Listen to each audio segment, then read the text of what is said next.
This is your guide to succeeding as an entrepreneurial leader. Whether you're in business, a parent, or part of a community project, we can all be entrepreneurial leaders. With your host, Jeannette Seibly, the Leadership Results Coach, and a variety of experts in leadership, you'll learn how to create extraordinary work and life results, stand up and speak up, make more money and have more fun, and get out of your own way. The biggest challenge is we don't like to ask for help and get stuck as do-it-yourselfers. Well, not anymore. Now here's your host, Jeannette Seibly, ready to help you become a successful entrepreneurial leader. Hello, this is Jeannette Seibly with today's podcast focused on accountability.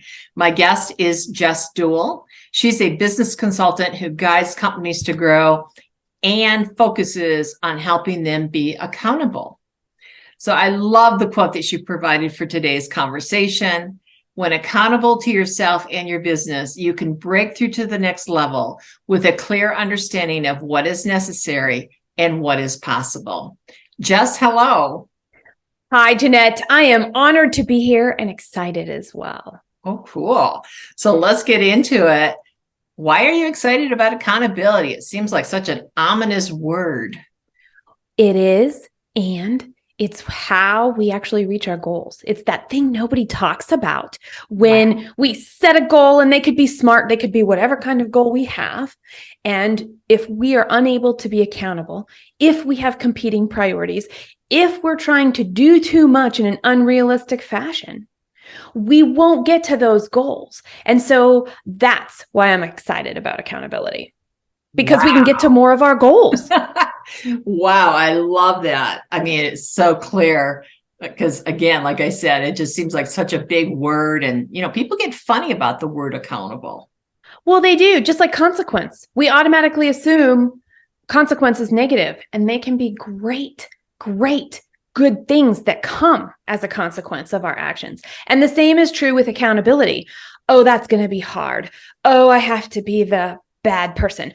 Oh, I have to be really harsh. We can totally show up with our energy, our workflow, our personality, and design in accountability to work for us and ask everybody around us to step up and join us in that place.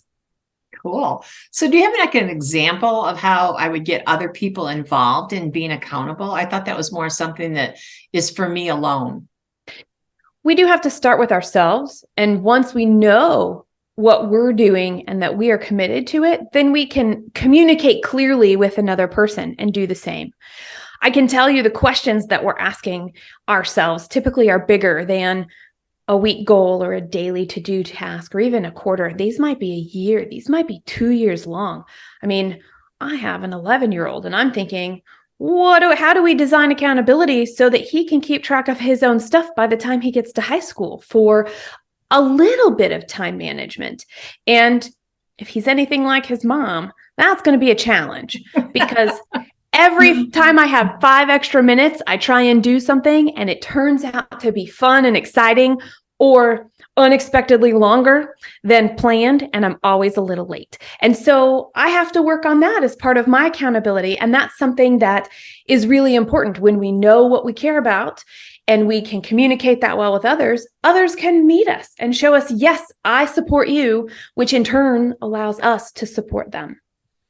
So I think I'm getting something here. So like when we're stuck or we're like kind of don't want to do something, and it's like what you said is like all of a sudden, oh, this is a lot more fun. So I'm going to go do that instead of making my phone calls or having that conversation or making that sales call. So am I in the right track here with accountability? You are. One of the things that I do with the clients that I work with in our consulting world or in our driving solutions strategic intensive groups is that we do an exercise and we talk about, well, what are all the priorities? And we're listing them. And sometimes they turn out to be task lists and we throw that away and we start again. What are the deals? What is important to you? Where are you going? Why is this the key? And all of those high points that have their own task lists. And then what we do is we prioritize them. We prioritize them 2 ways. The first way is by interest. Because whether it's mine or my team's, if there's no interest, it's going to be a haul. And we've got to know that. No interest, it's just not going to get done. That's right, unless we design it. So the other thing is impact. So if there's no interest and it's low impact, why is it even on the list? Take it out. We can create more space. We can use our resources wisely, and we can be accountable, and we can help others be accountable during the icky times, during the crunchy times, we have to dig in and figure out how to get through this, because while we have low interest, it is high impact. Or while it is high impact, we really don't have enough resources and we have to change some things. And how do we weave all of it together to create the momentum to get it all done? I love that. But it brought up a new question for me. Sure. It's like, but what if I don't have the skill? So you talked about like high impact, but not a lot of interest, but my interest may be low because I really don't have the skill to do it. It needs to be done, but I don't have the money or the resources or the wherewithal to find a person who could do it for me. So how does accountability fit into all of that? Because first we have to, it is. And first we have to adjust our expectations, Jeannette. If there is something we don't have the skill for and we don't have the resources to bring in extra help with that skill, that means what's the thing that interests us most? And what's the thing that we must do for the most impact? And how do I break it up? And if I needed to do it in 1 month, can I still do it in 3? Because if I'm working on 2 things, it will take longer. But what I like can fuel what I lack the skill of. What I like can give me the energy to learn the skill I need for that impact. And it might be slower. And this is where somebody like you and me can come in. This is an important time to have an outside set of eyes. When I'm in there, I'm like, well, call me and tell me where you're at, because sometimes you're walking this path on your own. And sometimes you just need somebody to hook arms with you and walk this path with you. Because once you've made the decision, we can help externally support that design and remind you how awesome you are while you are taking the steps to learn it. And maybe even work through some of the struggles and the problems and brainstorm together how to solve those problems to keep that momentum going. Well, that brings up a story from years ago where I had met this business entrepreneur, and he was not being accountable for his financials. Ooh. He loved to tell everybody that he had $1 million company. And I questioned that a little bit just because of how his behavior, things he'd say. But this was the deciding factor. You ready? I'm ready. He kept his finances, all his bills, his receipts, his invoices, his paid invoices, all that stuff in a shoebox.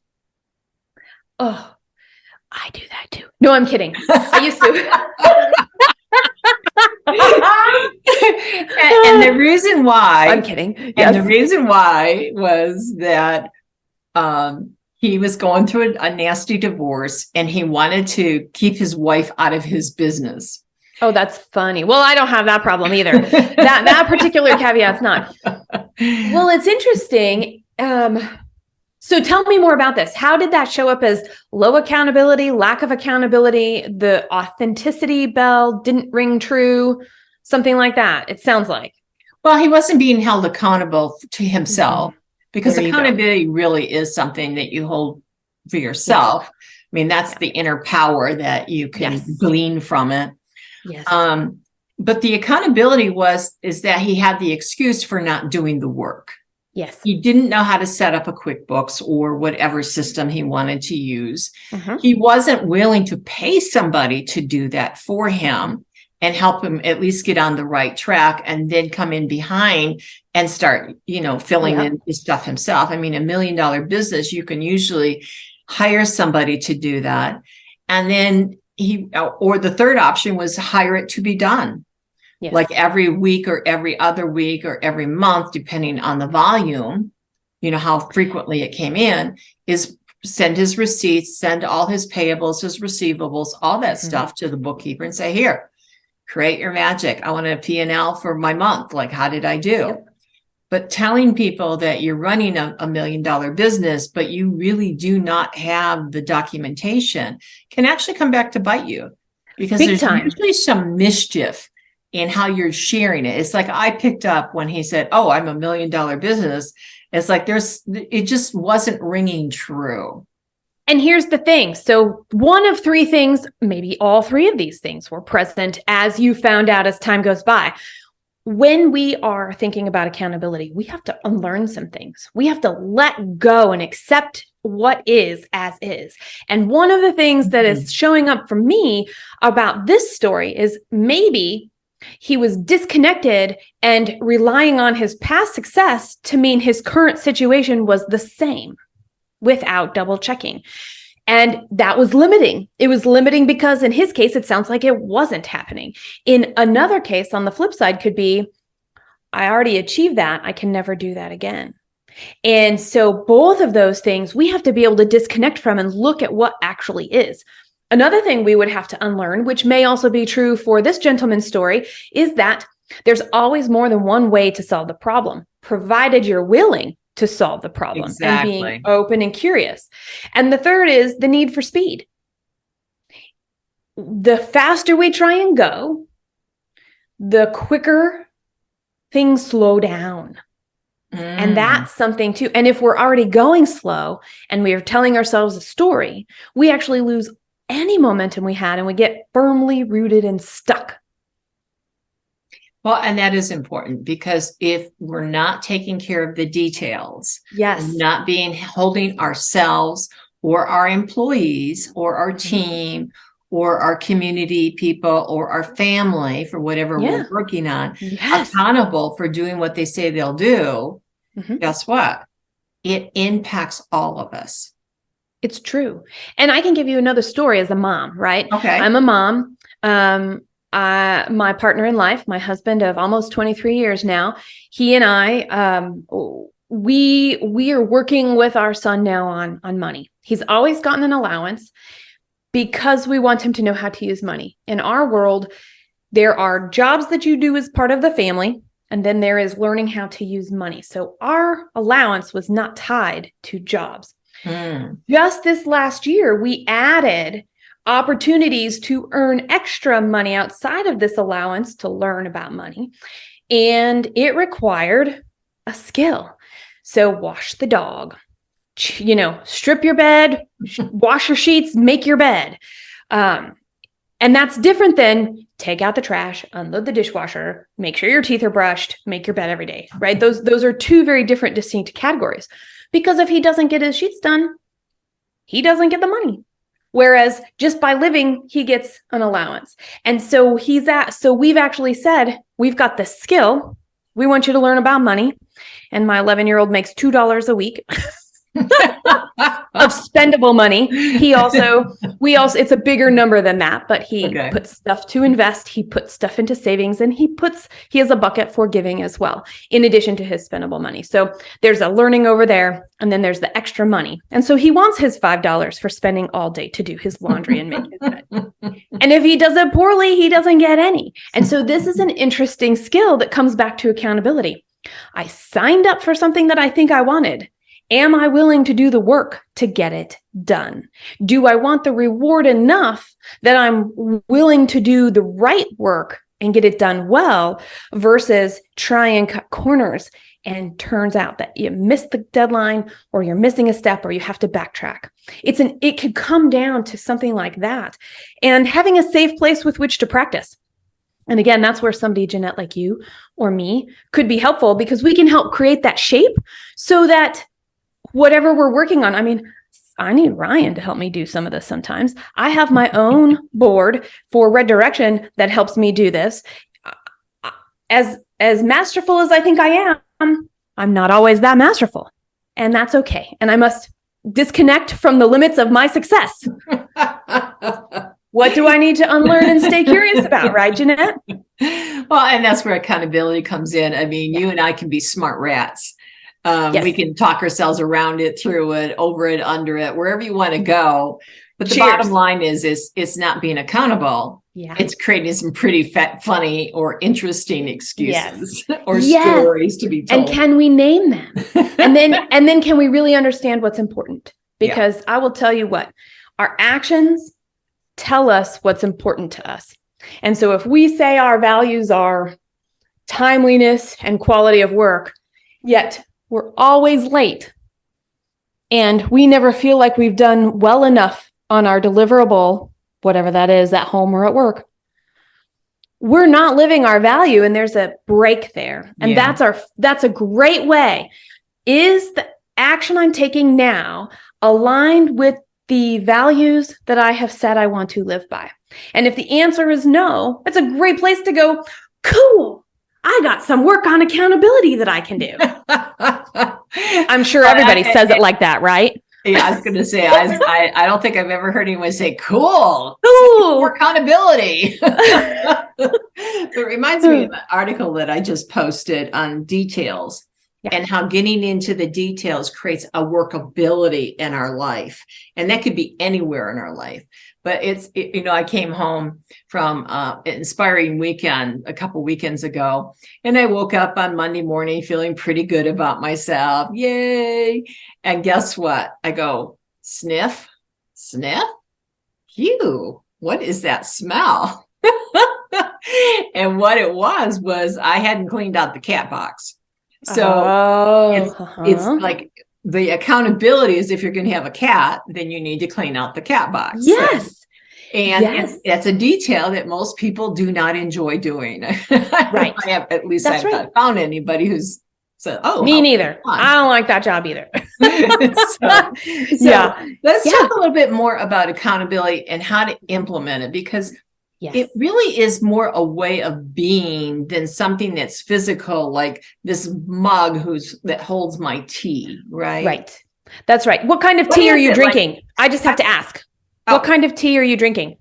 I'm drinking green tea right now because I already had my black tea earlier this morning. So I'm being accountable for my health, because if I drink too much black tea, then I get too hyper.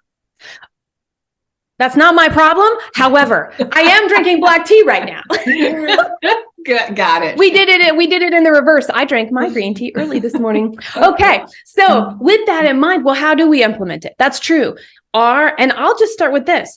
Are there patterns in your life? Maybe you might even call them a ritual, a morning routine, an evening routine, the thing that you want to do 2 or 3 or 5 times or 7 times a week that just makes you feel whole. For me, that's yoga.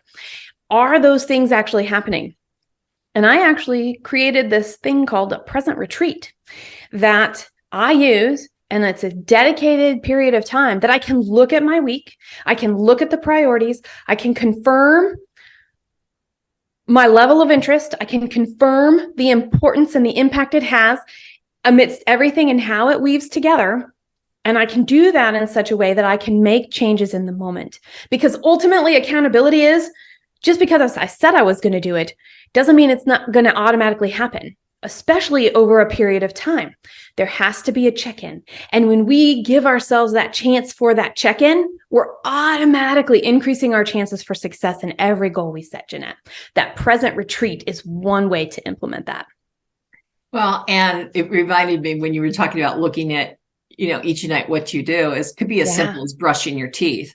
So if you have a goal of always having your own teeth or never having a cavity, every night you must brush and floss. Mm-hmm. And I know for some people, that's a hit or miss kind of thing. So they're not being accountable for what they say they really want to have later in life, or that's right, at the next dental appointment or whenever. Exactly. So that's not being accountable. Is that, does that make sense? Fair.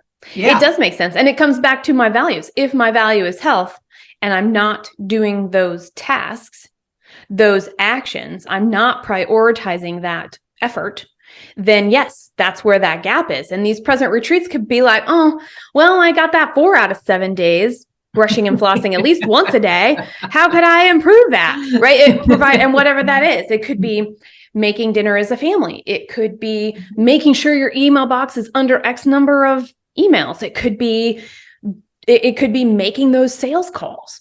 It could be, what are those networking events? How do I follow up? Whatever that is, and here's the other thing I'll tell you. There are some people who are like, I want to do something new every month. I have to grow my sales every month. I want to do these extra things. And they have so many actions, so many goals that it's hard to it's hard to leave space for the unexpected. And that's where a lot of us lose all accountability. Yep. We all get off track because we don't have time. And that's another thing the Present Retreat can do. I ensure that 30% of my day is not filled.